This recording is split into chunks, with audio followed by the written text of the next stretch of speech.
하나님이 저와 여러분을 사랑하십니다. 날마다 좋은 일이 있습니다. 저를 따라서 볼까요? 하나님과 함께하면 모든 것이 합력하여 선이 됩니다. 예수님과 함께하면 나의 미래는 찬란합니다. 성령님과 함께하면 나는 매일매일 모든 면에서 좋아지고 있습니다. 하나님, 나는 존귀한 자입니다. 성도야, 너는 존귀한 자다. 사탄아, 나는 존귀한 자다. 예수 이름으로 명하노니 물러가라, 물러가라, 물러가라. 저와 여러분 존귀한 자처럼 생각하고, 존귀한 자처럼 꿈꾸고, 존귀한 자처럼 믿고, 존귀한 자처럼 말하고, 존귀한 자처럼 행하면 모두 다 존귀한 인생을 살 수가 있습니다. 가슴에 손을 얹고 저를 따라서 큰 소리 해볼까요? 나의 인생은 예수 인생, 복받은 인생, 성공 인생, 승리 인생, 행복한 인생, 잘될 인생입니다. 여러분 옆 사람은 토닥거리면서 얘기했습니다. 당신은 예수님 안에서 복덩어리입니다. 할렐루야. 저와 여러분 예수님 안에서 복의 근원입니다. 저는 오늘 사도행전 강의 5번째 시간으로 고난과 신앙이라는 제목으로 함께 은혜를 나누겠습니다. 어떤 한 형제님에게 물었습니다. 어떻게 하나님을 믿게 되었나는 질문에 이 형제님은 자신이 스스로 교회에 찾아왔다고 했습니다. 정말 드문 케이스죠. 그래서 자세히 물어봤습니다. 그 청년이, 그 형제님이 그렇게 대답합니다. 제가 대학교 졸업하고 막 회사에 취직을 해서 신입사원으로 열심히 회사를 다니던 때였습니다. 신입사원이어서 매일 상사들의 구박과 야근으로 힘들어하던 시기, 언제나처럼 어느 날 퇴근길에 집으로 가는데 지하철역에서 어느 자매님이 자기를 붙잡고 전도를 하는 것이었습니다. 예수를 믿으세요. 그랬더니 몸도 피곤하고 짜증이 나서 그 예수를 믿으라는 자매님을 그냥 밀쳐버렸어요. 그래서 자매님이 넘어져가지고 무릎이 까졌는지 울고 있어요.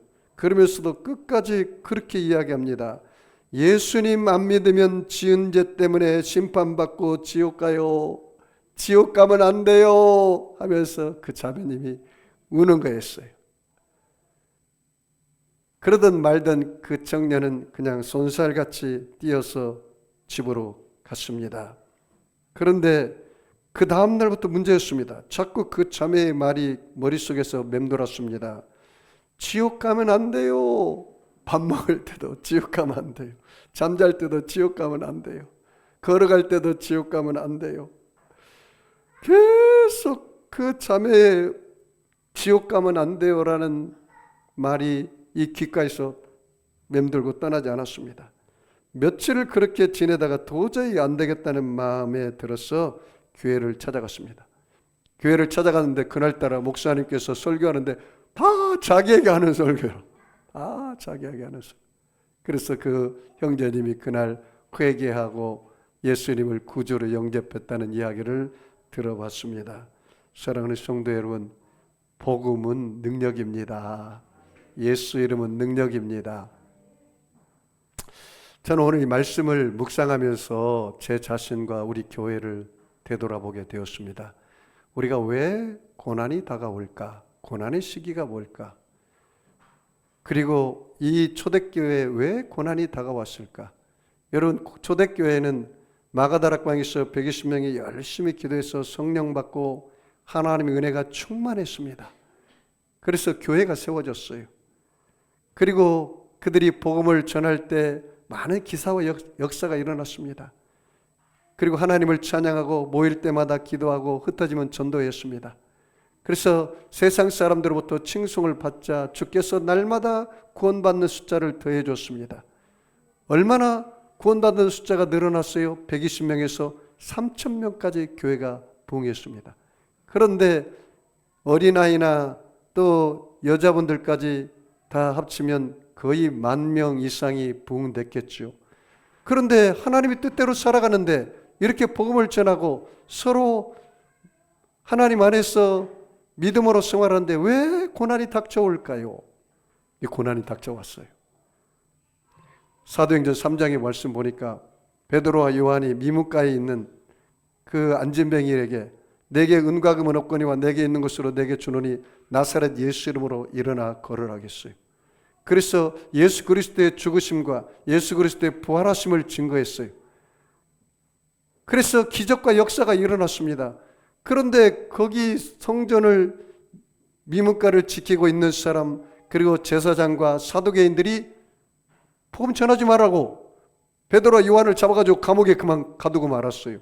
여러분, 사두개인은 부활을 믿지 않는 사람들입니다. 그러니까 이 베드로와 요한이 예수님의 죽으심과 예수님의 부활하심과 이 사람이 안진뱅이에서 일어난 것은 예수 이름으로 이렇게 일어났다가 그렇게 하니까 핍박을 당하고 그만 감옥에 가두고 만 것입니다. 여러분, 우리가 예수를 잘 믿어도 우리가 주님 뜻대로 살아도 고난이 다가올 수 있습니다. 고난을 두려워하지 말기를 바랍니다. 고난이 다 나쁜 것은 아닙니다. 고난을 통해서 우리가 주의 율례와 법도를 배울 수가 있습니다. 성경은 고난을 어떻게 정의하고 있습니까? 시편 119편 67절 71절 같이 함께 읽겠습니다. 고난 당하기 전에는 내가 그릇 행하였더니 이제는 주의 말씀을 지키나이다. 고난 당할 때 내가 유익이다. 왜? 고난을 통해서 주의 말씀과 법도를 배운다. 그렇게 말했습니다. 우리 67절 같이 읽습니다. 67절 시편 119편 67절 고난 당하기 전에는 내가 그릇 행하였더니 이제는 주의 말씀을 지키나이다. 그래서 고난이 우리에게 유익이 되고 고난을 통해서 더 말씀대로 살게 되고 주의 뜻을 분별하게 되고 우리가 더 교만하지 않고 말씀에 서서 살 수 있기 때문에 그렇습니다. 여러분, 바울 사도도 로마 교회에 그렇게 말했습니다. 현재 고난은 장차 나타날 영광과 좋게 비교할 수 없다 했습니다. 우리 로마서 8장 18절을 같이 읽겠습니다. 생각컨대 현재 고난은 장차 우리에게 나타날 영광과 좋게 비교할 수 없도다. 내가 예수 때문에 복음 전하는 것으로 고난 당할 때 기뻐하시기 바랍니다. 왜냐하면 하늘에서 여러분의 상이 커요. 그 고난과 하나님이 주실 복과 은혜는 비교가 안 될 만큼 크다는 거예요. 비교할 수 없다고 그랬어요. 예수님도 산상수훈에서 팔복의 마지막 팔복을 뭐라 하겠습니까? 나를 위해서 복음 전하다가 핍박당하는 걸 기뻐하라. 너희 선진들도 이렇게 핍박을 받았느니라. 하늘에서 너희 상이 큼이라 그랬습니다. 우리 마태복음 5장 10절로 12절을 함께 읽겠습니다. 의를 위하여 박해를 받는 자는 복이 있나니 천국이 그들의 것임이라. 나로 말미암아 너희를 욕하고 박해하고 거짓으로 너희를 거슬러 모든 악한 말을 할 때에는 너희에게 복이 있나니 기뻐하고 즐거워하라. 하늘에서 너희의 상이 큼이라. 너희 전에 있던 선지자들도 이같이 박해하였느니라. 그렇게 말했어요. 자, 그러면 우리 본문으로 한 걸음 더 나가서 볼까요? 우리 사도행전 4장 1절을 다 같이 읽겠습니다. 사도들이 백성에게 말할 때에 제사장들과 성전 맡은 자와 사두개인들이 이르러. 여기 보니까 사도들이 백성들에게 복음을 전할 때 누가 왔어요? 제사장, 성전 맡은 자, 그 다음에 사두개인들이 와가지고 어떻게 했습니까? 자, 2절 같이 읽습니다. 예수 안에 죽은 자의 부활이 있다고 백성을 가르치고 전함을 신하여. 뭘 신했어요? 예수 그리스도의 복음, 부활의 복음. 예수님이 우리의 죄를 위해서 십자가에 죽으시고 예수님이 부활하심으로 우리에게 새 생명을 주셨습니다. 이 복음을 전하는 걸 좋아해요, 싫어해요? 싫어했어요. 우리 사두개인들은 부활을 믿지 않았기 때문에. 제사장과 그 다음에 거기에 있는 성전 맡은 자들, 바리새인, 율법사들은 예수님을 십자가에 죽인 장본인인데 그 예수 이름을 전하니까, 그리고 그 예수 이름을 전하고 믿는 사람들이 병 고침받고 구원받으니까 얼마나 싫어했겠습니까? 굉장히 싫어했죠. 그리고 결국 잡아서 그들을 감옥에 가뒀다는 말이죠. 자, 3절 같이 읽습니다. 그들을 잡음에 날이 이미 저물었으므로 이튿날까지 가두었으나 그들을 잡아서 어디에 가뒀습니까? 감옥에 가두었다. 그렇게 말했습니다. 목사님, 이렇게 복음 전하는데도 왜 고난이 다가오고 어려움이 다가옵니까? 그 고난을 통해서 주의 뜻을 알게 하고 이 고난을 통해서 더 큰 역사들이 일어나기 위해서 하나님이 그렇게 하셨다. 그 말입니다. 그러므로 여러분, 고난 당할 때 주님 바라보고 기뻐하시기 바랍니다. 고난은 있어도 주님은 나와 함께 하십니다. 고난이 다가오지만 그러나 여러분이 주님 바라보고 그 고난을 기쁨으로 받아들이고 믿음으로 이기면 반드시 터널 인생이 되어서 가장 어두울 때 새벽이 다가오게 되어 있습니다. 여러분이 고난당함으로 주님과 함께함으로 그 문제를 해결할 때 주님이 나와 함께한 것을 경험하시기 바랍니다. 자, 그 다음 볼까요? 4절 같이 읽습니다. 말씀을 들은 사람 중에 믿는 자가 많으니 남자의 수가 약 5,000명이나 되었더라. 그렇게 말했습니다. 여러분, 여기 보십시오. 이 고난을 통해서 그들이 감옥에 들어갔지만 복음 전하는 것을 멈추지 않았어요. 그리고 감옥에 들어갔지만 그들이 내게 못된 짓을 했지만 원수를 갚지 않았어요. 그리고 감옥에 들어갔지만 오히려 더 기도함으로 합력하여 선이 되었어. 어떤 역사가 일어났습니까? 120명의 성도가 3,000명의 성도로, 3,000명의 성도가 이 남자만 몇 명이라고 했어요? 5,000명. 그래 여자분까지 아이들까지 하면 거의 10,000명, 20,000명, 30,000명이 되었어요.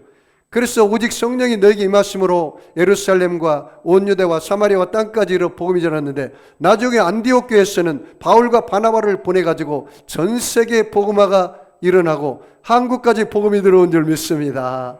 이 얼마나 놀라운 일입니까? 자, 5절 우리 사도행전 4장 5절 같이 읽습니다. 이튿날 관리들과 장들과 서기관들이 예루살렘에 모였는데 대제사장 안나스와 가야바와 요한과 알렉산더와 및 대제당의 문중이 다 참여하여 사도들을 가운데 세우고 묻되 너희가 무슨 권세와 누구의 이름으로 이 일을 행하였느냐. 이제 법정 심판이 있습니다. 여러분, 이 법정 심판에서 예수님은 법정 심판을 받아서 40에 가만 39대를 맞고 물과 피를 다 쏟고 골고다의 언덕에 올라가서 십자가에서 죽으셨습니다. 이제 베드로와 요한도 이 법정 심판을 받고 죽을 수가 있습니다. 얼마나 겁이 나겠습니까? 얼마나 두려움이 다가왔겠습니까? 그런데 두려워하지 않았어요. 낙심하지 않았어요. 하나님을 바라보고 그 두려움을 이겼습니다. 여러분, 하나님의 사람은 하나님 외에는 어느 누구도 그것도 두려워하지 않습니다. 하나님의 사람은 죄를 미워하고 죄를 멀리하고 죄 짓는 것을 무서워합니다. 하나님의 사람은 하나님 말씀에 사로잡혀 삽니다. 하나님의 사람은 그리스도의 심장으로 이식되어 삽니다. 하나님의 사람은 때를 얻든지 못 얻든지 복음 전합니다. 할렐루야. 이 베드로와 요한이 그 법정에 서서 말합니다. 그들이 질문합니다. 너희들이 무슨 권세로 누구의 이름으로 이 병자에게 복음을 전하고 낫게 하느냐. 그렇게 말해요. 그때 베드로가 담대히 대답합니다. 뭐라고 말합니까? 우리가 예수님의 죽으심과 예수님의 부활하심과 예수 이름의 이 병자를 고쳤다. 천하 인간의 구원받을 만한 다른 이름을 우리에게 주신 일이 없다. 이렇게 담대히 복음 전하는 걸 보십시오. 자, 우리 8절 같이 읽어볼까요? 사도행전 4장 8절 같이 읽습니다. 이에 베드로가 성령이 충만하여 이르되 백성의 관리들과 장로들아. 여기 중요한 단어가 있습니다. 성령이 충만하여. 이 말씀을 한번 여러분 집중해 보십시오. 베드로가 뭐가 충만했어요? 어디에 있어요? 감옥에서 성령이 충만했어요. 여러분, 성령 충만하면 겁이 사라집니다. 겁이 사라져요. 오직 성령의 충만함을 받으라. 시와 찬미와 신령한 것으로 화답하고 노래하라. 여러분, 성령이 충만하면 찬송이 나옵니다.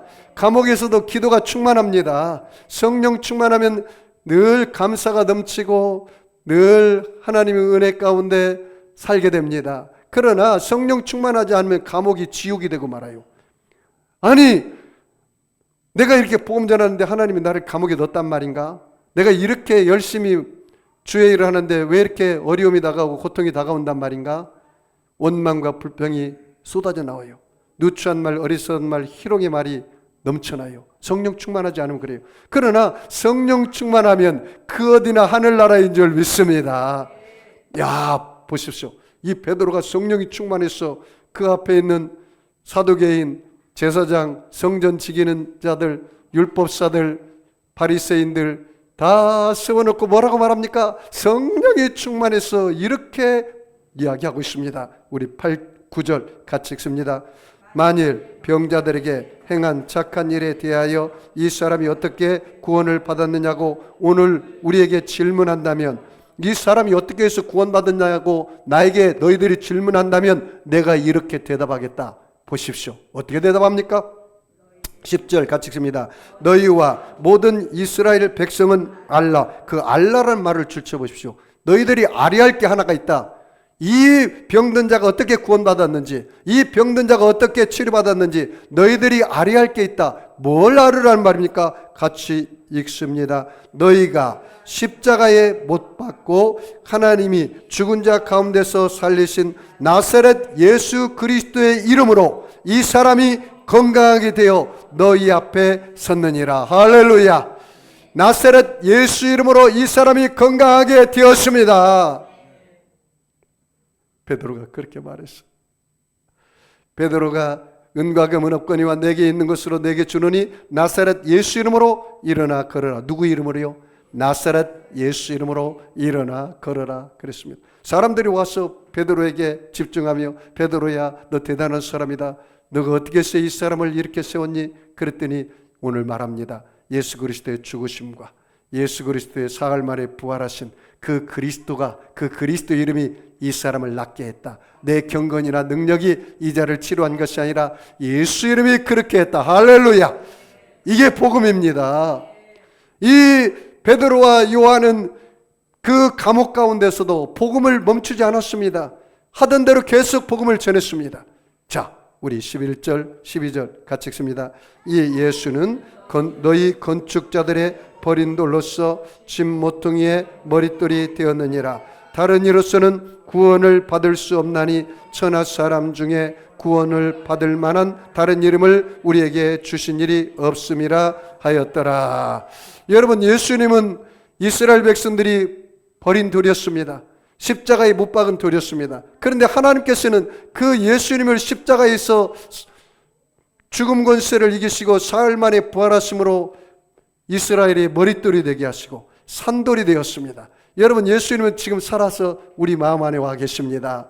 예수께서 가라사대 뭐라고 말합니까? 나는 부활이요 생명이니 나를 믿는 자는 죽어도 살겠고 무릇 살아서 나를 믿는 자는 영원히 죽지 아니하리니 내가 이것을 믿느냐. 예수님은 어제나 오늘이나 영원토록 동일하신 줄 믿습니다. 여러분, 천하인간의 구원 얻을 만한 다른 이름 우리에게 주신 일이 없어요. 예수 이름이 우리를 구원하십니다. 예수 이름이 우리에게 능력이 되십니다. 여러분, 마태복음 1장에 뭐라 했습니까? 예수 이름을 임마누엘이라 하라. 그것은 하나님이 우리와 함께함이라 그렇게 말했습니다. 예수 그 이름 모든 사람을 구원하는 이름이라 그렇게 말씀하고 있습니다. 우리 로마서 10장 9절로 10절 말씀을 함께 읽겠습니다. 내가 만일 내 입으로 예수를 주로 시인하면 또 하나님께서 그를 죽은 자 가운데서 살리신 것을 내 마음에 믿으면 구원을 받으리라. 예수를 뭐라고요? 주로 시인해야 돼. 내 입으로. 그 다음 10절이요. 같이 읽습니다. 사람이 마음으로 믿어 의에 이르고 입으로 시인하여 구원에 이르느니라. 여러분, 이 세상은 예수 이름 말고도 구원이 있다고 외치는 사람들이 많아요. 예수 이름 말고도 다른 종교의 구원이 있다고 이야기해요. 그래서 기독교를 독선적이고 타협을 모르는 종교라고 이야기합니다. 그런데 성경에는 예수 이름 외에 구원이 있다고 성경은 가르치지 않아요. 예수 이름 외에는 구원이 없습니다. 요한복음 14장 6절에 뭐라 했습니까? 예수께서 가라사대 내가 곧 길이요 진리요 생명이니 나로 말미암지 않고는 하나님 아버지께로 올 자가 없느니라. 예수 그가 자기 백성을 그들의 죄에서 구원할 자이심이라 말씀하고 있습니다. 여러분, 예수 이름은 이 예수 이름을 통해서 우리에게 하나님이 성령을 부어주셨습니다. 요한복음 14장 26절을 같이 읽겠습니다. 보혜사 곧 아버지께서 내 이름으로 보내실 성령 그가 너희에게 모든 것을 가르치시고 내가 너희에게 말한 모든 것을 생각나게 하리라. 여기 보십시오. 뭐라고 말합니까? 내 이름으로 보내실 성령. 누구의 이름으로 성령을 보냈어요? 예수 이름으로 성령을 보냈습니다. 내가 가는 것이 너희에게 유익이라. 내가 가면 보혜사 성령을 너희에게 보내줄 텐데 보혜사 성령이 오면 죄에 대해서 의에 대하여 심판에 대하여 너희에게 가르쳐 주리라. 여러분 예수의 이름으로 기도하면 성령이 우리 마음에 와서 왕노릇하시고 우리를 다스리시고 우리를 인도하시고 우리의 모든 필요를 채워주시고 우리를 도와주시고 날마다 우리에게 상담자가 되어주시고 우리의 선생이 되어주시고 우리의 친구가 되어주십니다. 그것이 바로 성령님이 바로 예수 이름으로 기도하면 우리에게 보내주셨다는 사실입니다. 얼마나 놀랍습니까? 성령이 말할 수 없는 탄식으로 성도를 위하여 하나님의 뜻대로 친히 간구해 주시느니라. 여러분 성령께서 예수 이름으로 온 것처럼 우리가 예수 이름으로 기도하면 응답도 예수 이름으로 오는 것입니다. 우리 요한복음 14장 13절로 14절 말씀 읽겠습니다. 너희가 내 이름으로 무엇을 구하든지 내가 행하리니 내 이름으로 무엇을 구하든지 내가 행하리니 이는 아버지로 하여금 아들로 말미암아 영광을 받으시게 하려 함이라. 그 다음에요 14절이요 내 이름으로 무엇이든지 내게 구하면 내가 시행하리라. 누구 이름으로요? 예수 이름으로 저와 여러분이 기도하면 하나님께서 우리를 위해서 시행하시고 응답해 줄 줄 믿습니다. 이 일을 행하시는 여호와 그 일을 지어 성취하시는 여호와 그 이름을 여호와는 자가 이같이 이르노라. 너는 내게 부르짖으라. 내가 응답하겠고 내가 알지 못하는 크고 비밀한 것을 내가 내게 보여주리라. 너가 전에는 나를 믿기 전에는 아무것도 구하지 않았으나 이제는 내 이름으로 구하라. 그리하면 너희 기쁨이 충만하리라. 할렐루야. 우리 요한복음 14장 13절로 14절 같이 읽겠습니다. 요한복음 16장 23절 24절 같이 읽습니다. 그날에는 너희가 아무것도 내게 묻지 아니하리라. 내가 진실로 진실로 너희에게 이르노니 너희가 무엇이든지 아버지께 구하는 것을 내 이름으로 주시리라. 그 다음에 24절이요 지금까지는 너희가 내 이름으로 아무것도 구하지 아니하였으나 구하라. 그리하면 받으리니 너희 기쁨이 충만하리라. 여러분 예수 이름으로 기도해서 응답의 기쁨이 충만하기를 축복합니다. 너희가 내 안에 거하고 내 말이 너희 안에 있으면 무엇이든지 원하는 대로 구하라. 그리하면 이루어 주시리라. 그렇게 말씀했습니다. 여러분 예수 이름으로 기도하면 하나님께서 우리에게 능력을 주십니다. 누가복음 10장 17절 말씀 보겠습니다. 70인이 기뻐하며 돌아와 이르되 주여 주의 이름이면 귀신들도 우리에게 항복하이더이다. 귀신 누구 이름에 항복해요? 예수 이름으로 귀신들이 항복하다이다. 그러므로 여러분 예수 이름으로 기도해서 성령의 권능을 받으시기 바랍니다. 강력한 복음의 역사가 예수 이름으로 일어나기를 축복합니다. 여러분 우리가 예수 이름으로 기도하면 하나님이 우리와 함께 하십니다. 마태복음 18장 20절입니다. 같이 읽습니다. 두세 사람이 내 이름으로 모인 곳에는 나도 그들 중에 있느니라. 마태복음 1장 23절 같이 읽습니다. 보라 처녀가 잉태하여 아들을 낳을 것이요 그의 이름은 임마누엘이라 하리라 하셨으니 이를 번역한즉 하나님이 우리와 함께 계시다 함이라. 예수 이름 뭐라고요? 임마누엘. 그 뜻이 뭐라고요? 하나님이 우리와 함께 하십니다. 여러분 그러므로 자나깨나 예수 이름을 부르시기 바랍니다. 그러면 하나님이 세상 끝날까지 우리와 함께 하시겠다고 약속하고 있습니다. 여러분 예수 이름을 자랑하시기 바랍니다. 우리의 삶 속에 하나님 역사가 일어나게 됩니다. 골로새서 3장 17절 말씀 같이 읽습니다. 또 무엇을 하든지 말에나 일에나 다 주 예수 이름으로 하고 그를 힘입어 하나님 아버지께 감사하라. 먹든지 마시든지 말이나 일이나 누구의 이름으로 하라고요? 예수 이름으로 하라. 그렇게 말씀했습니다. 사랑하는 성도 여러분, 그러므로 여러분 예수 이름 자랑하시기 바랍니다. 예수 이름을 높이시기 바랍니다. 여러분의 삶 속에 고난이 다가오고 어려움이 다가오고 그리고 문제가 있을 때마다 예수 이름으로 기도하고 예수 이름을 자랑하고 예수님이 나와 함께함으로 그 고난을 넉넉히 이기기를 주의 이름으로 축원합니다. 자, 그랬더니 사도들이 그렇게 강하고 담대하게 복음을 증거했더니 거기 제사장과 사두개인과 성전 지키는 자가 뭐라고 앉았어요? 야, 저 베드로와 요한이 배운 것도 별 볼 일 없고 저들의 가문도 별 볼 일 없는데 어떻게 저들이 저렇게 담대하게 복음을 전하느냐? 그러면서 그들을 앞에 세워놓고 말합니다. 너희들 여기서 감옥에서 내보내 줄 테니까 너희들 보니까 잘못한 건 없다. 그런데 다만 예수 이름을 증거하지는 말아라. 예수 이름을. 예수님의 죽으심도 증거하지 말고 예수님이 부활하신 그 이름도 증거하지 말라. 그렇게 약속한다면 내가 내보내겠다. 그렇게 말합니다. 자, 그 내용이 13절부터 있습니다. 우리 같이 읽어볼까요? 그들이 베드로와 요한이 담대하게 말함을 보고 그들은 본래 학문 없는 범인으로 알았다가 이상히 여기며 또 전에 예수와 함께 있던 줄로 알고 학문이 없는 범인이라고 그들이 지금 단정 짓고 있잖아요. 자, 14절이요. 또 병 나은 사람이 그들과 함께 서 있는 것을 보고 비난할 말이 없는지라 명하여 공회에 나가라 하고 서로 의논하여 이르되 비난할 것이 하나도 없어요. 왜냐하면 지금 예수 이름으로 병든 자가 고침받은 것이 예루살렘 성에 다 소문이 나고 그것이 정확하기 때문에. 자, 16절 같이 읽습니다. 이 사람을 어떻게 할까? 그들로 말미암아 유명한 표적이 나타난 것이 예루살렘에 사는 모든 사람에게 알려졌으니 우리도 부인할 수 없는지라 이것이 민간에 덮어지지 못하게 그들을 위협하여 그 후에는 그 이름으로 아무에게도 말하지 말게 하자 하고 그래서 불렀어요. 베드로 요한을 불렀어요. 뭐라고 경고합니까? 그 경고 내용이 18절입니다. 같이 읽습니다. 그들을 불러 경고하여 도무지 예수 이름으로 말하지도 말고 가르치지도 말라. 뭐라고요? 예수 이름으로 말하지도 말고 예수 이름으로 가르치지도 말고 예수 이름으로 병든 자도 고치지 말고 예수 이름으로 복음도 전하지 말라. 그렇게 말합니다. 그랬더니 베드로와 요한이 어떻게 대답하는지 보십시오. 그들의 말에 기가 죽어가지고 알겠습니다. 그렇게 하겠습니다. 그렇게 했습니까? 그렇지 않았어요. 성령이 충만해서 타협하지 않았습니다.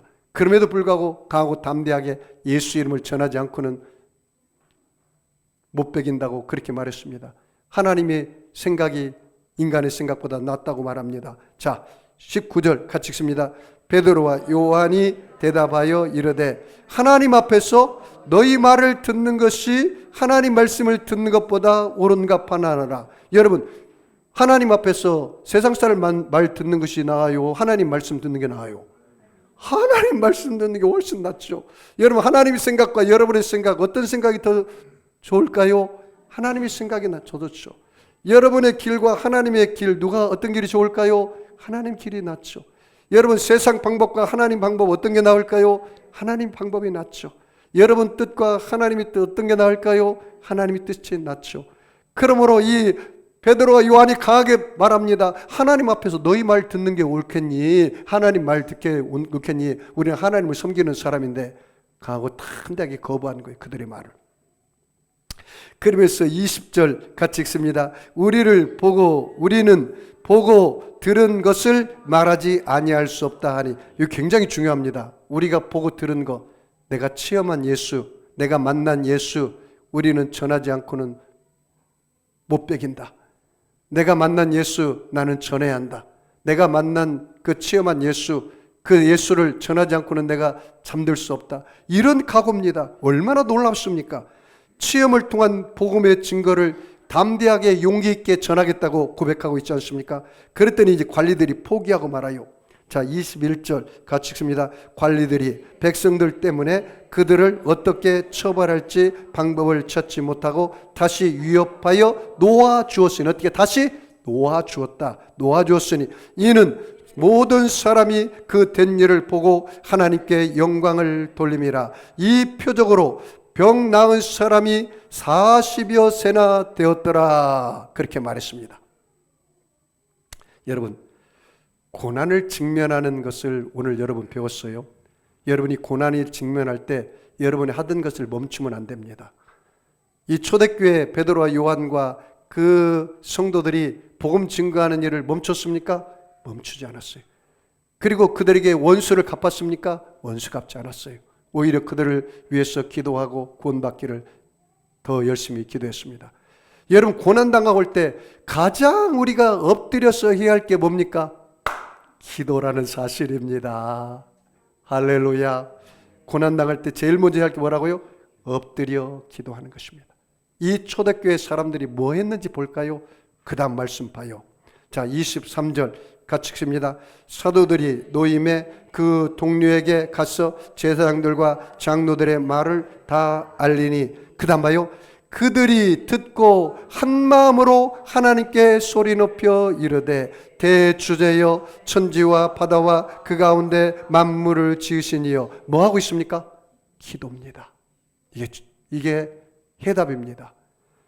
24절, 25절, 26절, 27절, 28절, 29절, 30절이 초대교회 성도들이 함께 기도합니다.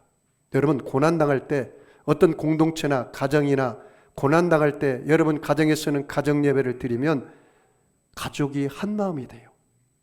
그리고 교회가 고난당할 때 교회가 함께 기도하면 교회 성도들이 한 마음이 돼요. 그리고 어떻게 됩니까? 이 초대교회 보니까 가난한 사람이 있으면 부유한 자가 물건을 팔아서 땅을 팔아서 그 가난한 자의 필요를 도와줘요. 희생해요. 그래서 가난한 자가 없다고 그랬어요. 이 초대교회가 이 고난을 이길 수 있는 유일한 방법은 함께 모여 한 마음으로 기도했다는 사실입니다. 자, 볼까요? 24절 다시 읽습니다. 그들이 듣고 한 마음으로 하나님께 기도하여, 뭐예요? 한 마음으로 하나님께 기도했다.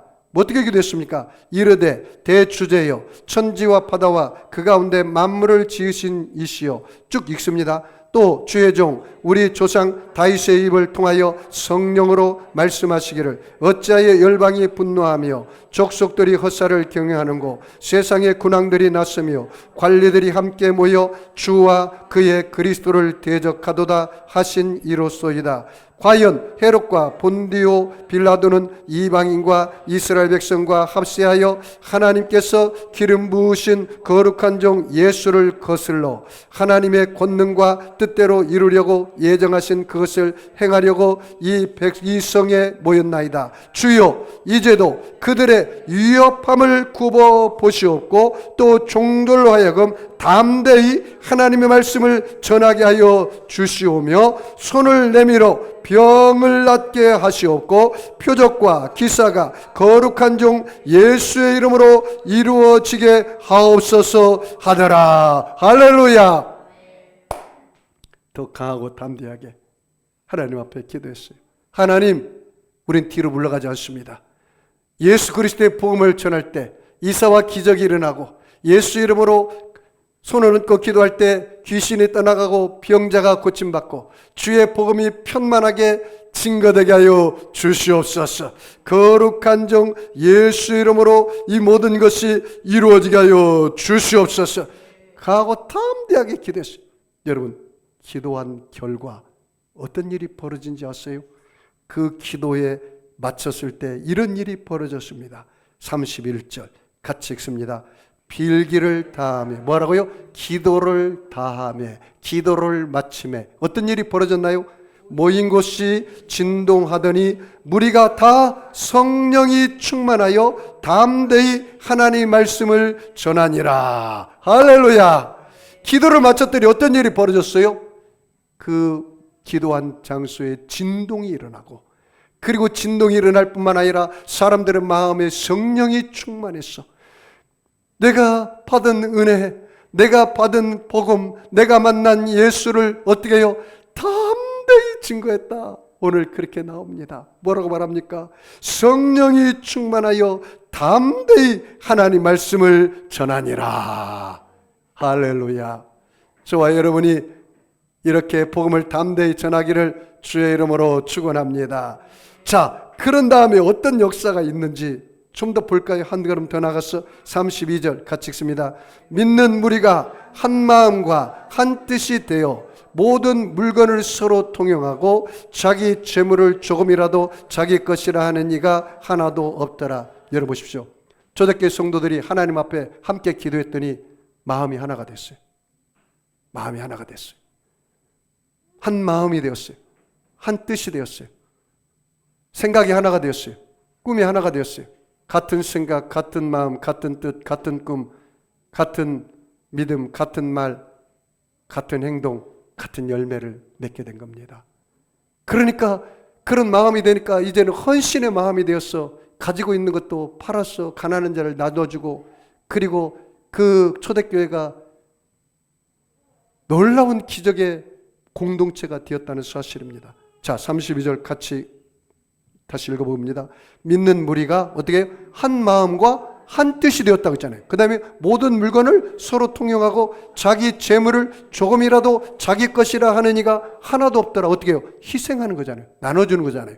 그래서 어떻게 됐습니까? 33절 사도들이 큰 권능으로 주 예수의 부활을 증언하니 무리가 큰 은혜를 받아 큰 권능으로 예수의 부활을 더 힘있게 증거했어요. 그래서 결과가 어떻게 됐습니까? 34절, 35절 마지막 읽고 마무리해 나가겠습니다. 같이 읽까요? 그 중에 가난한 사람이 있어요, 없어요? 없으니 어땠습니까? 이는 밭과 집이 있는 자는 팔아 그 판 것의 값을 가져다가 사도들의 발 앞에 두매 그들이 각 사람의 필요를 따라 나누어 주민이라. 그래서 복음을 힘있게 증거할 수가 있었다. 그렇게 말씀하고 있습니다. 여러분, 초대교회 설교를 아주 잘하고 말씀대로 살던 크리스돔이라는 교부가 있었습니다. 어느 날 로마 황제가 불러 이렇게 말합니다. 내가 예수를 믿어도 좋지만 오직 예수만이 구원이란 얘기는 하지 말라. 그때 크리스돔은 이렇게 말했습니다. 그 얘기를 하지 않으면 내가 할 말이 없습니다. 그렇게 말했어요. 너가 기어이 내 명령을 거절하면 너는 감옥으로 들어갈 수밖에 없다. 그러자 그렇게 말했습니다. 나는 감옥에 100번을 들어가도 괜찮으니 복음을 포기할 수 없습니다. 그렇게 말하자 크리스돔은 독방에 갇히고 말았습니다. 황제의 신하들이 황제를 찾아왔습니다. 큰일 났습니다. 크리스돔이 얼마나 기다렸던 일입니까? 혼자서 독방에 넣었으니 마음껏 기도하게 될 것이고 마음껏 성경을 읽고 연구하게 될 것인데 그가 얼마나 좋아하는 일을 우리가 했습니다. 그러면 흉악범을 널 속에 들여보내면 좋겠냐? 그러면 더 큰일 납니다. 흉악범들이 모조리 예수를 믿고 감옥이 교회가 되고 천국으로 바꿔놓을 것입니다. 그러면 어떻게 하라는 말이냐? 아예 목을 잘라버려 죽여버리라. 그러면 더 큰일 납니다. 크리스돔 지도자 한 사람이 순교를 당하면 온 시민들이 모두 예수 앞으로 나아갈 것입니다. 순교는 저들의 영광입니다. 왜 저들에게 영광을 주려 합니까? 그러면 어쩌자는 거냐? 길이 하나 있습니다. 예수 믿는 사람에게 돈 보따리를 안겨주면 교만하게 됩니다. 그리고 타락하게 됩니다. 아주 자만하게 됩니다. 그리고 방종하게 될 것입니다. 돈 보따리를 줘서 내보내면 됩니다. 그래서 황제가 돈 보따리를 줘서 크리스돔에게 나가라고 그랬습니다. 그랬더니 크리스돔이 나오자마자 교회에 들러 몽땅 헌금하고 맨손으로 전도자로 나서게 되었다는 이야기가 있습니다. 이게 초대교회 사람들입니다. 여러분, 우리나라에 복음이 들어온 것은 이 인천 제물포항에 언더우선 선교사, 아펜젤라 선교사가 복음을 가지고 들어왔습니다. 여러분, 그때 그들 나이가 몇 살인지 아세요? 25세, 26세입니다. 얼마나 젊습니까? 언더우선 선교사의 기도문 중에 일부를 읽어드리겠습니다. 주여, 지금은 아무것도 보이지 않습니다. 보이는 것은 고집스런 얼룩진 어둠뿐입니다. 어둠과 가난의 인습에 묶여있는 조선 사람뿐입니다. 그들은 왜 묶여있는지도 고통이라는 것을 모르고 있습니다. 고통인 줄 모르는 자에게 고통을 벗겨주겠다고 하면 의심하고 화부터 냅니다. 그러나 주님 순종하겠습니다. 겸손하게 순종할 때 주께서 일을 시작하시고 그 하시는 일을 우리들의 영적인 눈이 볼 수 있는 날이 있을 줄 믿습니다. 믿음은 바라는 것들을 실상이요 보지 못하는 것들을 증거라고 하신 주님 말씀 따라 조선의 믿음의 앞날을 볼 수 있게 될 것을 믿습니다. 지금은 우리가 황무지 위에 맨손으로 서 있는 것 같사오나 지금은 우리가 서양 귀신 양규제라고 손가락질을 받고 있사오나 저희들이 우리 영혼과 하나인 것을 깨닫고 하나님 나라의 한 백성 한 자녀임을 알고 눈물로 기뻐할 날이 있음을 믿나이다. 주여 오직 제 믿음을 붙잡아 주소서. 20대 젊은이들이 예수의 심장을 가지고 태평양을 건너 미지의 나라 조선의 복음을 전하러 온 것입니다. 복음은 어떠한 환경에서도 전해져야 할 의무가 있습니다. 사랑하는 성도 여러분, 여러분은 누구의 이름을 자랑합니까? 여러분의 이름을 내려고 합니까? 사람은 이름을 내고 호랑이는 죽으면 가족을 내놓는다는데 여러분은 예수 이름을 내놓기를 바랍니다. 예수 이름이 구원이십니다. 예수 이름이 성령 충만이십니다. 예수 이름이 응답입니다. 예수님이 치료입니다. 여러분, 예수님께서 부활승천하면서 말했습니다. 예수 이름이 치료라고. 마가복음 16장 17절에 뭐라 했습니까? 믿는 자들에게는 이러한 표적이 따르니 곧 저희가 내 이름으로 귀신을 쫓아내며 내 이름으로 새 방언을 말하며 내 이름으로 원수 마귀의 독을 마실지라도 해를 받지 아니하고 내 이름으로 병든 사람이 손을 얹은즉 나으리라. 누구 이름으로요? 예수 이름으로. 여러분, 오늘 병든 사람은 예수 이름으로 기도해서 낫기를 바랍니다. 예수 이름으로 응답받으시기 바랍니다. 예수 이름으로 부유를 얻으시기 바랍니다. 예수 이름으로 능력을 받으시기 바랍니다. 예수 이름이 임마누엘입니다. 예수 이름이 우리와 함께 하는 것입니다. 그러므로 무엇을 하든지 먹든지 마시든지 예수 이름으로 하시기 바랍니다. 그러면 예수님께서 우리의 삶의 주권자가 되시고 우리의 삶을 간섭해 줄 믿습니다. 여러분, 아픈 사람은 아픈 자를 손을 주시고 마음이 손 있는 사람은 가슴에 손을 주시기를 바랍니다. 전능하신 아버지 하나님, 이 고난 속에서도 예수의 생명을 전하게 하심을 감사합니다. 이 고난에 아버지여 주님이 우리와 함께 하심을 믿고 희망을 얻게 하여 주시옵소서. 주님 때문에 고난을 견딜 수 있고 찬양을 부르게 하여 주시옵소서. 주님 때문에 내 마음속에 기쁨과 평안을 간직하게 하여 주시옵소서. 우리에게 고난을 이길 수 있는 힘을 허락하여 주시옵소서. 우리의 하루의 삶이 복음을 전하고 예수 그리스도의 이름을 나타내고 예수님을 나타내고 주님을 자랑하는 삶이 될 수 있도록 도와주시옵소서. 하나님 아버지여, 예수 이름에는 권세가 있다기 싸우니 오늘 믿는 자들에게 예수 이름으로 손을 얹고 기도합니다. 예수의 피 묻은 손으로 함께 얹고 기도하오니 어떠한 병도 고쳐주시옵소서. 마음의 병도 치료하여 주시옵소서. 환경의 병도 치료하여 주시옵소서. 가정의 문제, 자녀의 문제, 물질의 문제, 질병의 문제, 인간관계의 문제도 해결하여 주시옵소서. 하나님 아버지, 우리 자녀들 진로를 열어 주시옵소서. 진학의 문을 열어 주시옵소서. 취업의 문을 열어 주시옵소서. 결혼의 문을 열어 주시옵소서. 사업의 문을 열어 주시옵소서. 하나님의 영광이 우리 자녀들에게 임하여 주시옵소서. 우리 성도들 이 성전을 들어가고 나아갈 때마다 꼴을 얻게 하여 주시옵소서. 영원히 잘 뛰어서 영권의 꼴을 얻게 하여 주시고, 범사가 잘 뛰어서 물권의 꼴을 얻게 하시고, 강건하여서 건강의 꼴을 얻게 하여 주시옵소서. 예수 이름으로 어미 꾸짖고 명하노니 모든 병만은 묶음을 받고 떠나갈지어다. 병만은 물러갈지어다. 어둠의 권세는 물러갈지어다. 가정의 모든 문제는 예수 이름으로 사라질지어다. 하나님 아버지, 우리가 자랑해야 할 이름 예수 그 이름입니다. 그 이름 예수 이름을 붙잡고 그 예수 이름으로 기도할 때 날마다 기적과 역사가 일어나게 하여 주시옵소서. 축복하며 감사하며 예수님의 이름으로 기도하옵나이다. 아멘. 우리 주님 이름 한 분 부르고 통성으로 기도합니다. 주여. 할렐루야.